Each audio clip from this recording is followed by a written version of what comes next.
but we have a great session ahead. How will AI agents revolutionize the MSP industry, and what should you do about it?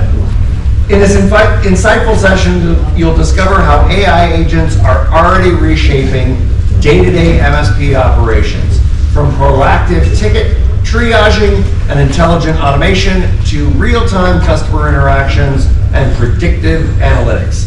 More importantly, you'll learn practical steps to ensure your MSP business is prepared to fully harness the potential of AI agents. I'm going to introduce Daniel from MSP Bots AI, and he is going to take you through this great session. Take it away, Daniel. Thank you. Cool. Yeah, AI agent is a super hard word, right? At the end of the day, what's the application for that? So first, really quick about myself, right? I started my MSP with a one-man shop, 16 years ago, 2006, right? So being in the trenches, hiring people. How many business owners here? MSP owners, service managers. Yeah, so those are the MSP bots. The last 6 years we built, right? I was in your shoes, right? Hire people, fire people, get surprise phone calls. Day is fine, then boom, one phone call messed up your whole day. So how many of that? So those are as a CEO, founder, grown it. Then I merged my business with my partner. Later with my peer group, actually, working with him, he's grown that business to 50 million MSP. And 6 years ago, more like 9 years ago, right, I started my AI journey as an AI angel investor. Had the belief system that AI can come here, next 9 years, right, or 10 years, gonna change the world. So here we are. So MSP Bots was registered as MSPBots.ai 2019. So it's focused on to leverage the data. But as everybody knows, right, before the OpenAI, the AI model is really not very good. So recently we collect a large amount of data to be prepared for the AI age. And now with all this AI hype, especially AI agent recently, is here. So talk about AGI, artificial general intelligence, right? Ray Kurzweil is famously predicted about 30 years ago, 2029, artificial general intelligence is gonna come 30 years ago. So which is amazing, right? Is to be able to predict that far away. And here we are, actually, most people believe, So here's the thing, AGI, humanity's last invention, right? I intentionally, this one pulled from YouTube, right? This is influencer style, scare people, attract attention. So if you ask when the AGI can come, right? Depends on who you're asking. Sam Altman, OpenAI's founder, says, well, it's 2025, it's already here. Elon Musk is 2026, some of them people 27, 30, 2030.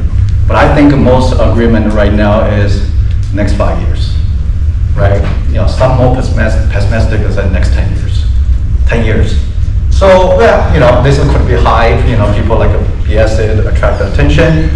Money talks, right? So this is something I went back to the history. Stanford and Goldman Sachs did a survey or research back in the 2021. It says by 2025, AI is booming. Globally, we're going to spend $160 billion in AI. It's such a great, 4 years later, it could be, now we're 2025. What's happening? So this is actually the January data.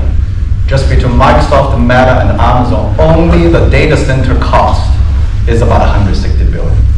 Real AI spending, 10 times more, right? So people think it's a hyping, and if you look at the money spent, it's way more hyping than what it should be. So those are the things. What about the recent news? So recently, Elon Musk had, I think 2 weeks ago, I don't know, every day is a lot of stuff. So Grok 4, and it's already the PhD level intelligence on every single front of the human knowledge. Biology, math, engineer, whatever, right? Hey, some people don't believe the Elon Musk because he's always BSing. Give it a try. I use OpenAI every day. I'm like, that thing is so much smarter than me. And OpenAI gonna release their GPT-5. Some rumor says it's gonna be in August. And Sam Altman himself has the interview says he's scared. Sam Altman is scared about the ChatGPT-5. Google it, right? I'm not making this up. So what about others? OpenAI, DeepMind, both win the International Mathematics Olympiad gold medal, right? So this is the recent news. Everybody can go, it's like this is like it was one of the 10,000 people in the world, right? And this one, for me, this is the most exciting. Sir demands Haspis, Nobel Prize winner, CEO of the Google DeepMind, and said all diseases will be cured in 10 years. Let us think through it, right? Not a disease will be cured. It's all diseases because of the AI. That's why he won the Nobel Physical Prize, Nobel Chemical Prize, give to the AI people. Never happened before. AI is here, right? So, and people, you can Google this one. This is the fun. OpenAI boss pissed off. Meta, Mark Zuckerberg, offer 100 million to 300 million per person to steal people. 100 million US dollars, not peso, okay? Think through. Why this guy making it 100 million? How many Stanford PhD you can hire for $100 million? But why 100 million per person? 10 to 20 people. So only explanation is they believe this is the end game. You win or you die. So it's through the money, like there's literally like there's no tomorrow. 100 million per person, Google it. It's fascinating, right? It's all online. And why they pay 100 million per person? A startup, how many business worth 100 million? One engineer. And this one, I don't know if the video gonna play. Is there any way we can play the video?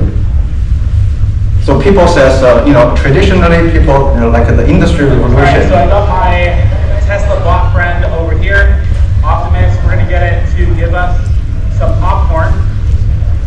So, thank you.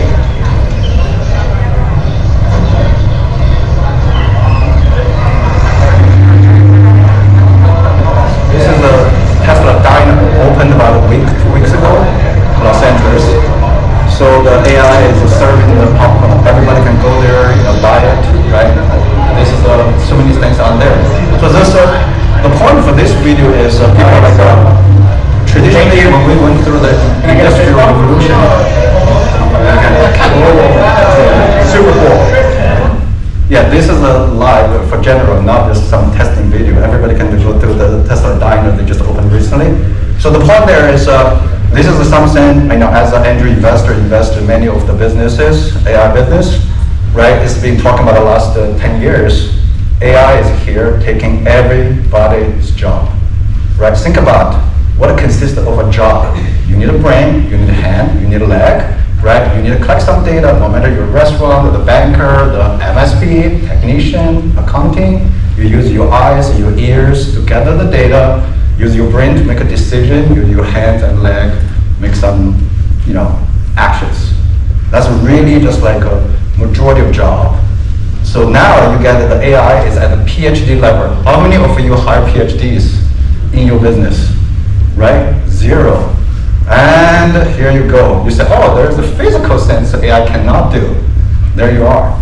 Next year or 5 years, that thing gonna get smarter and smarter and smarter.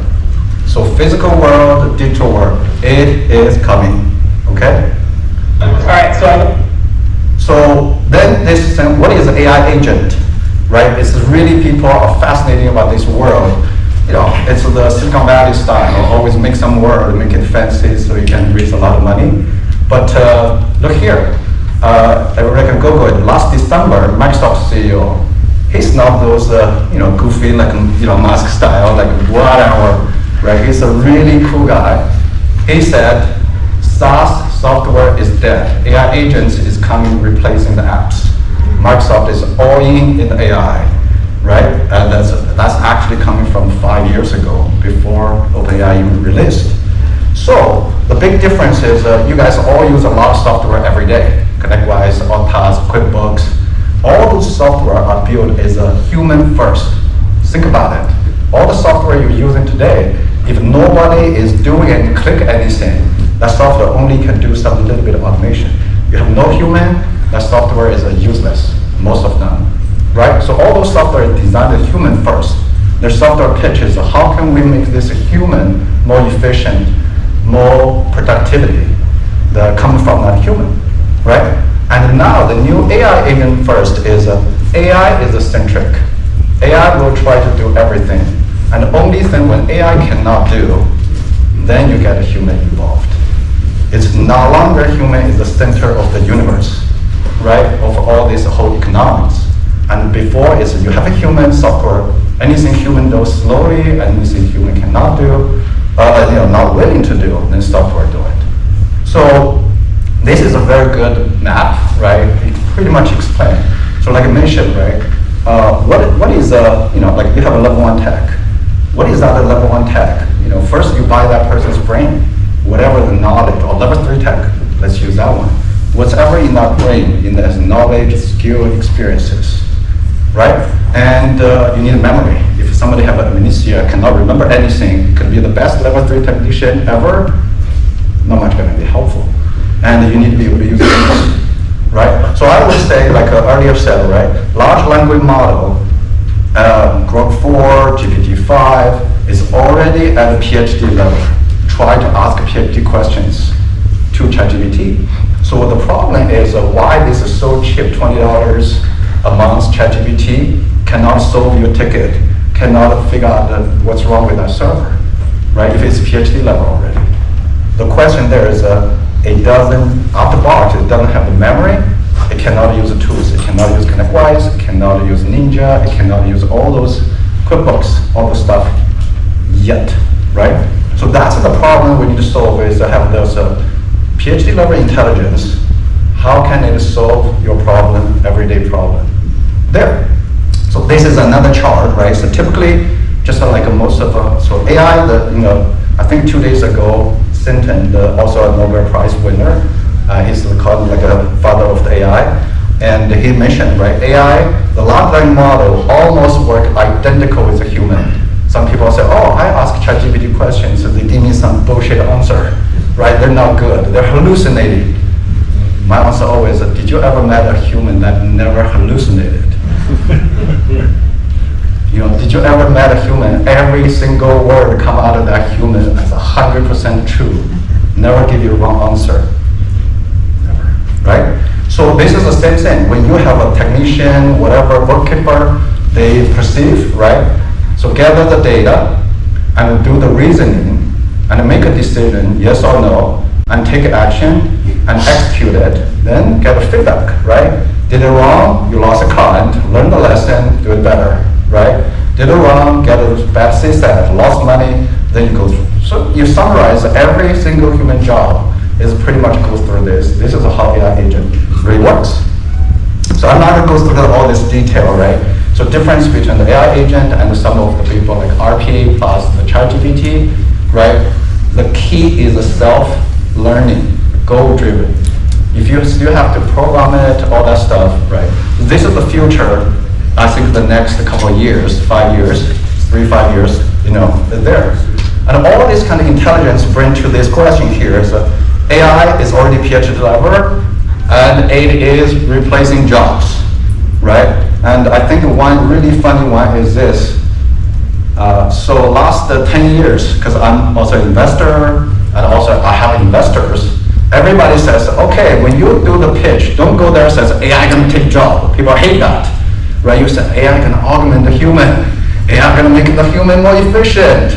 That's much easier for the marketing, right? I was like, it's a simple math. You augment one human can do 5 people's job, unless your business can grow 5 times. Otherwise, 4 people don't need job anymore, right? You can spin whatever.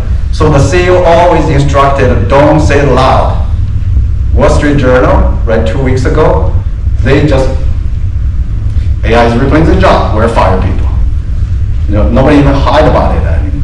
Because you can't, you keep slashing jobs. Microsoft like 9,000, then 15,000, then 8,000. It's just happening everywhere, right? Already, it just from the big company, it's gonna start cascading down because they already using AI every day, right? So the question there is how many jobs is your AI as an owner, service manager, is your job, right? We can spend another 2 hours to talk about What's this impact for the humanity? What this means with all those people losing the job, what they're going to do? I was very pessimistic about we don't have time to talk about that. There's a whole socio-economic, debate last 10 years. What the humanity going to look like when this thing can do everybody's job. Every one of you, including myself, AI will be able to do the job. It's just a matter of time. So, but today, before you take over, we still need to get busy, make some money, do the payroll, get the profit, right? What we can do? So there's a lot of the stuff, right? But before I dive into this one, take a picture of this prompt, right? I'm like, if you didn't remember anything with this one, this is just a tip I started using 2 weeks ago. I gave a bunch of really good AI guys, because you guys all ask ChatGPT, questions every day, right? If you don't, you should. So today, like in our business, we suggest if you have a task, hey, they do the task, then they ask AI, say, what do you think? You should switch to, I have a task, let AI do it first for me. Then I will polish. Remember, it should be AI first, right? If your technician, yourself, your manager are not doing the AIs first, something's wrong. But here's the problem. How good the answer is heavily 99% related to how good your question is. You ask a dumb question, you ask a general question, you get a general dumb answer from like that. So this particular prompt, we've been trying for the last 2 weeks, internally and multiple very experienced AI people, super good. So basically you ask AI one question, say, I want to write a HR policy. Can you help? But you just add this sentence at the back of whatever your question. So instead of AI just say, okay, here's an HR policy, which is very general, probably not a good fit for you, it will come back, ask you 10, 20 questions. What kind of business? How many people? What's your typical HR policy? What are the problems you have? They actually act as a consultant. It's a lot of work. You need to answer those 10, 20 questions. Oh man, after you answer that questions, the AI gave you the answer. So if you don't remember anything, take this one, give it a try, then thank me later, I will include my email address. Okay? Yeah. So this is just something I just added like a day ago. So some real life MSP use case, right? The ticket lifecycle management.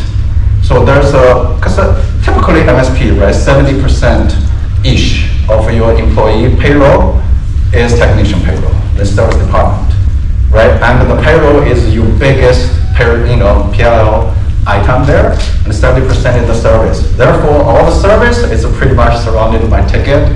So there's a lot of companies are working on this already. I'm not gonna name names, right? So something like, can we use our AI to answer the phone? Can we use AI to parse the email from the ticket intake?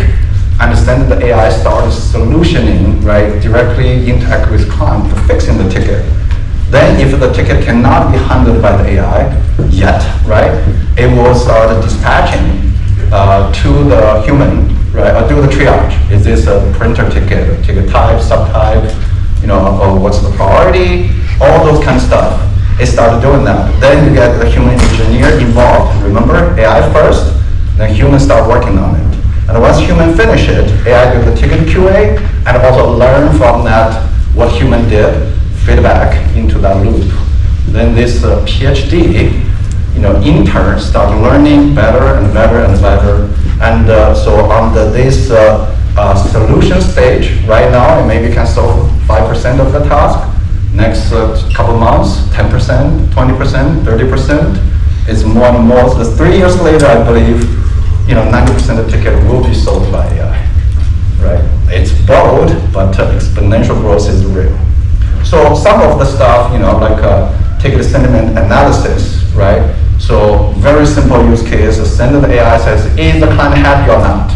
Right, then you write back the PSA, you can change the priority. So this is something we recently deployed. And the more important, we also have the BI part, right? You can tell which client generated more bad incident, last 30 days, how many bad sentiment from a client, right? And which technician triggered most sentiment? Is it because you're lucky, unlucky, you're just assigned to the background, or you're the reason that client is, not happy, right? So AI take triage we already mentioned, right, from the spam detection, automatic service board, queue routing, catch-all, ticket type, subtype, item, priority, budget, related tickets, duplicate tickets. This is typically a $4,000 or $5,000 human doing, and AI can do it in the split seconds, and it's getting really good already.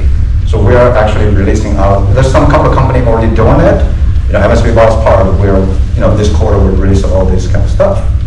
So basically, these are some of the ticketed ones, right? There's the belief system is AI will automate every single MSP, SOP at a position. It's just a matter of the time.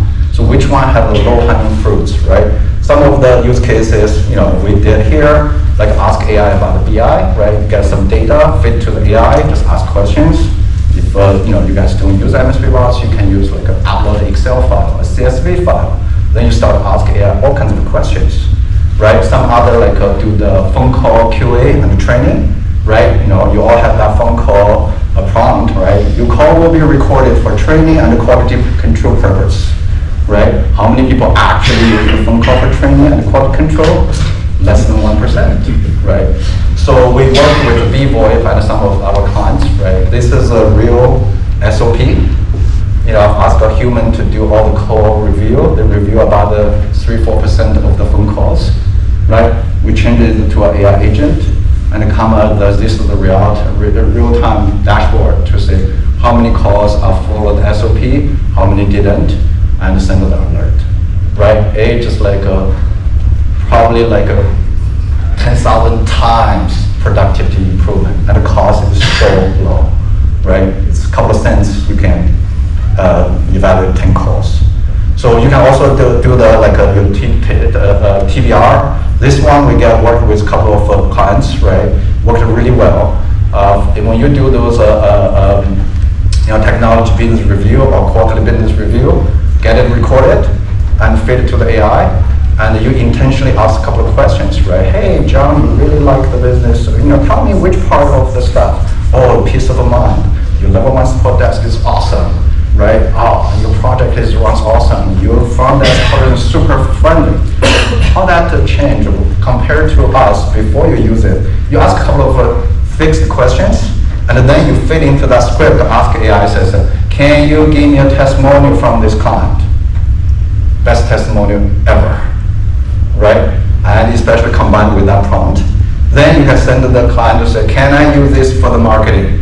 And then you can ask another one, says, okay, can you convert it into a 10 LinkedIn post? Right? Can you convert it to a Facebook post? Can you? It does amazingly. Right? So all this kind of stuff, we also some of other like employee conflict resolution, right? A solution, right? How many people use Desk? MBTI, Myers-Briggs. Okay, Myers-Briggs is free, and everybody should use it, right? It works amazingly. So when you like this is actually real, right? I'm a INTP, IDI person. So people have a different personality. They have the conflicts. Happens during the day-to-day business. So you do the test, and feed the AI says, hey, Daniel cannot work with Joe. Right? They fight all day long. What the heck is going on? We did this so many times. Every time the people first time like, wow, this shit knows a lot. So it's a really, really good one. And the MBTI is free. 16 personality. You can test it. Come back, test it. These two people always fight. What's going on? Test this one, test this one. Send to the AI. Boom. They will give you all the advice. So all this cool stuff, fundamentally you said, if you have a human, if you have a process, AI agent can do it. But where you start, it maybe take 5 years, it maybe take 10 years to get there. Who knows, right? Where you start. So you can build this with a lot of open source platform.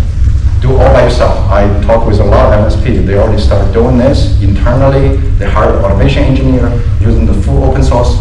All engage with vendor. There's like at least 10, 20 vendors including us are doing this one. Depends on your case. But I think you definitely should have the visibility or should think about it, either use a vendor or do it by yourself. So I wanted to give a couple of a quick flip, right? They're long flow, right? Full open source, MIT license. You can build all kinds of AI agent by yourself, integrations. A lot of people are using it. N8N, this is probably more popular in the MSP world, right? It's free for the internal use. You can go link to all kinds of integrations, build all kinds of IT, security, DevOps, sales, all kinds of stuff, build an agent by yourself. And Flowwise is another, also open source. You can deploy locally in your own data center, in your own office, free of charge, right? You can do it. And the Crew AI, you can build a different crew, the multiple agent platform, all by yourself, cost you nothing other than your time and the intelligence, right? So, and I'm not going to go through the detail. You can ask ChatGPT. I want to build an agent to replace this process. Here's my SOP. This is software I'm using, how I should do, right? And remember that prompt, add that one. It will give you detail. It will ask you specific your business question, right? So this is steps, right? Typically, you define the use case, prepare your data, work on some prompt engineer. Majority of the problem can be solved with prompt engineer. It will get to the 80% accuracy there. And if you want a better one, you can do some fine tuning, really start with the process mapping. And if you go more advanced, you can do some reverse learning, right? Based on the feedback from the user, good, bad, right? Then feedback there, and use another one, start to make your AI more smarter and self-improving. So then you can update the memory, start using tools, right? So this is typically when people do the automation, right? Everybody come to the show, hear about the read of article, get excited about automation. We need to do automation, automate or die, right? Okay, go back. Everything happened. Automation did it, right? So it's really just like you gotta have this mindset. I truly believe this is the automation or die time, right?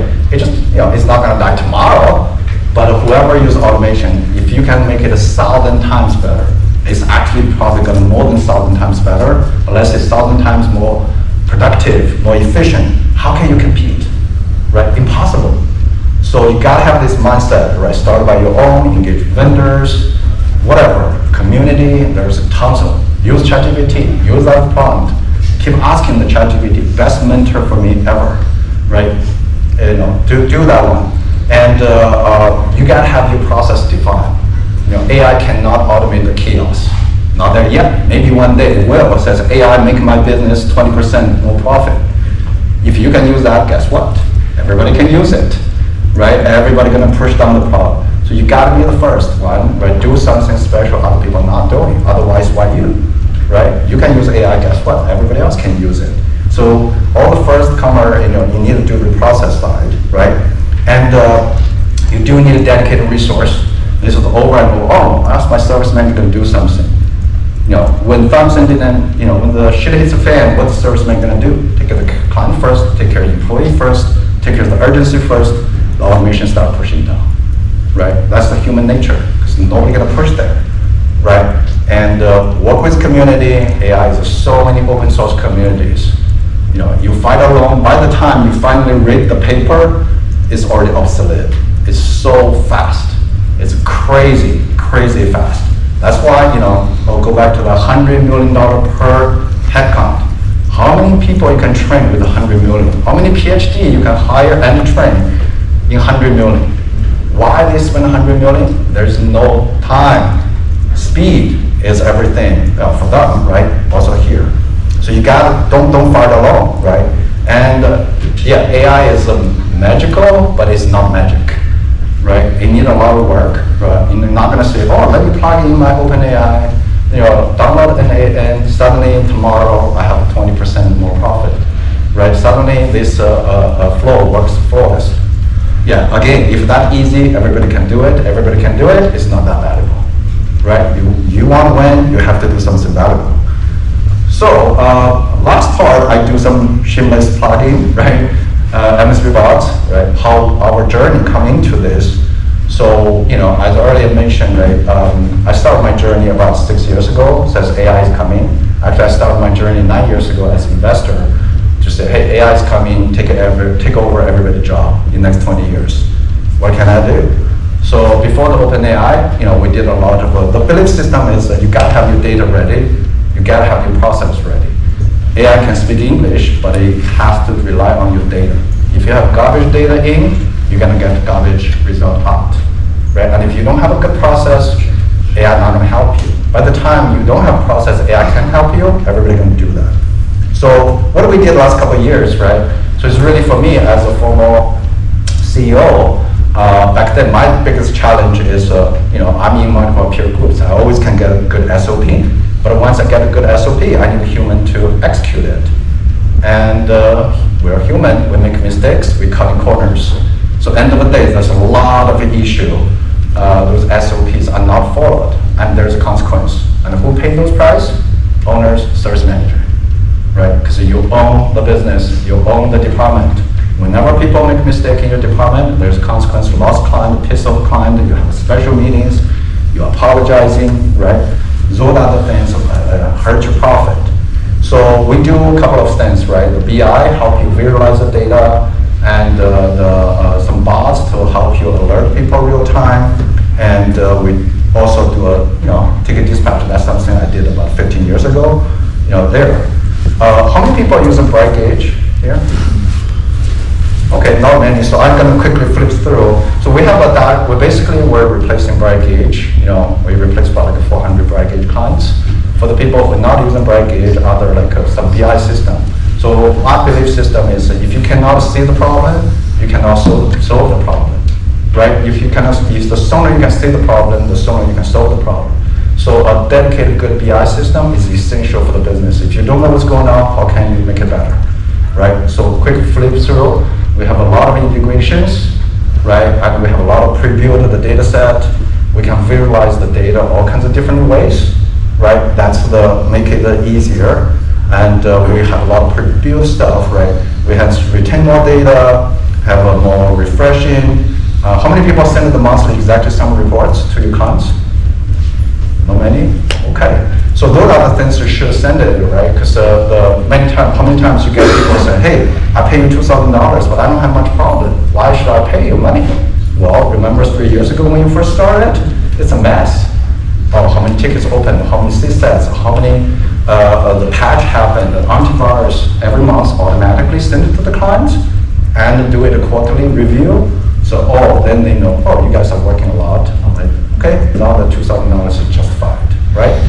So automatic mapping, contact list, I'm not gonna go through the detail, right? So there's a lot of features to make you easier and get the data. So you can verify, you get good data every day from the business, then you can fit into the AI, right? We have about 30, 40 people working on all this data to see how we can have the AI to digest this data to help you make the decision faster. But then you can, right now, start, right, really using this AI to make it happen. And then, once you get the dashboard, whatever, the building dashboard, the Power BI dashboard, cognition specific dashboard, Power BI, Bright Gauge, if somebody has to look at it. If nobody look at it, right, then there's no use for those data. So we built this bot engine, right, so we can you can set up any of the, sorry, this one. This is some, I'm quickly flip through, my bad. So these are, you have the ticket data, how many track agreement profitability every month? Agreement profitability, yeah. Rest of them, you guys are running the non-profit? Okay, so we got to track the agreement profitability, right? Looking for every quarter, eliminate the bottom 5 least profitable clients. Your profit margin will go high. Very simple, right? How you make them the least 5 more profitable? Charge them more, reduce the scope, or send them to your competitors. Okay, then your business will grow. But how quickly you can get the agreement profitability from each of the clients, right? So we have those beautiful, build it already. You got the utilization, right? You would need to enforce the real-time time entry. We have all this dashboard, right, to help you pre-build a dashboard. So then we have this one is already the bot as a digital service manager. So what is service manager doing every day? You look at some of the dashboard, find the problem, and then start chasing people. Daniel, this ticket is new in 5 hours. You're supposed to look at it in 30 minutes. John, your utilization is 23%. It's already 5 p.m. I paid you 8 hours. Should you log 75%? There's so many, this bill is not paid, all the stuff. So what we did is we have a simple workflow engine, can scan any dashboard we generated there earlier showed, and started chasing people through the Teams or Slacks, right? So you can just using those act as a service manager. That's like 30% of the service management time spent there, but it's delivering 100 times better results, right? So end of the day, well, they give you this, reduce the human error. So instead of service manager training people, now the boss is training people every day what they're supposed to do, right? We get a lot of good results from this. And we also have the right back, right? The bots can start taking actions as earlier agent framework talking about. We already talked about the sentiment analysis. Last couple of minutes, right? The ticket dispatcher. How many people have a dispatcher full time? Do the coordinator, dispatcher, whatever you call it, right? So think about it. Typically, a ticket dispatcher will look at the ticket and do the ticket type, subtype, then start assigning to the technicians. John, you do this. Joe, you do this. Why? Because John knows VMware. Joe is assigned account manager. Jerry is off, so therefore. So they try to predict what's going to happen tomorrow. Then John show up in the next day, 8 a.m. Say, oh, there's 15 tickets assigned to me. Which ticket I should work first? So some company use the triage, makes that decision. That person is super busy. Most companies just like, hey, technician, you pick whatever from that 15 ticket assigned to you. But that person is like, how I should do it, right? So these are the things we come in. We use a point system. Basically say, hey, if this is a CEO, they're more important than the technician open the ticket.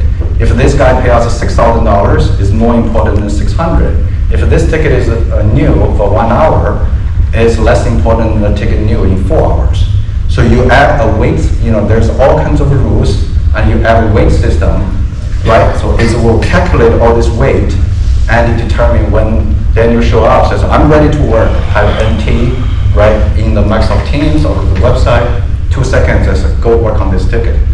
So that, typically the technicians spend 10, 20 minutes a day picking tickets instead of working on tickets.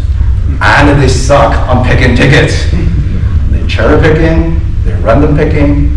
Once in a while, you get a really good one, 20 minutes a day, spend on picking tickets. You're not hiring a technician to do that. Or you said, let me hire $5,000 level 1 or non-technical dispatcher to do it. That person's gonna sick time, leave, training, not every time it works. 2-3 years later, start all over again, right? So there's, automatic triage and the dispatch. It's a $5,000 job. Most part can be automated, and also it's 100 times, literally 100 times better result than the human. Because nobody can calculate 40 different rules for 30 tickets in 2 seconds. Physically impossible. But the algorithm can, right? So those are the bunch of the things we did, and we're revamping the whole company, right? In the AI last 2 quarters. So last one, we have a demo, and there's a level star, right? If anybody, well, the booth already, their booth time is done, right? You can take a picture or reach out to me. We'll be happy to help you on your data journey, automation journey, right? We got hundreds of the MSPs using us every day, right? That's my session. Thank you, everyone. Yeah.